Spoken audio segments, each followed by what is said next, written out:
What's going on, YouTube? I'd like to welcome you to It's Wild Out Here, the channel bringing you the wildest stories from around the world. And today ain't no different. So hit that like and subscribe button because it's wild out here. And I'm going to tell you all about it. Today's story comes from Virginia. A Virginia mom who killed her daughters in a plot to exact revenge on her husband, then called to tell him, gets 78 years in prison. Veronica Youngblood gave her daughter sleeping pill gummies before shooting them in their beds. She was sentenced by a jury to 78 years in prison Monday. Veronica Youngblood, 37, was convicted last week of killing Sharon Castro, 15, and Brooklynn Youngblood, 5, on August 5, 2018 in their McLean home. She had pleaded not guilty by reason of insanity. Sharon and Brooklynn are two children that should be alive today, Commonwealth's attorney Steve Descano said.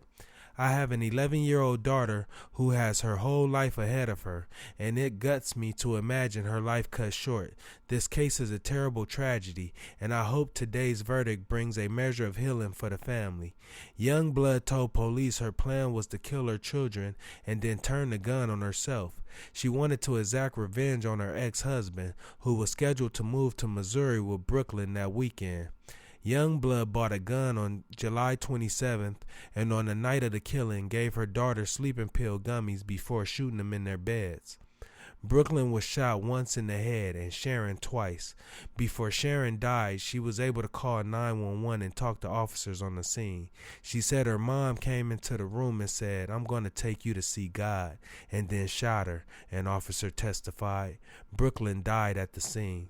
Youngblood was taken into custody after she called her ex-husband and left a voicemail telling him she loathed him and admitting to the killings.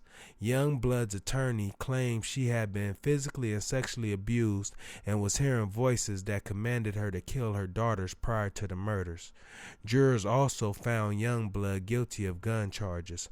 Her attorney could not be reached for comment. This is a wild story, y'all.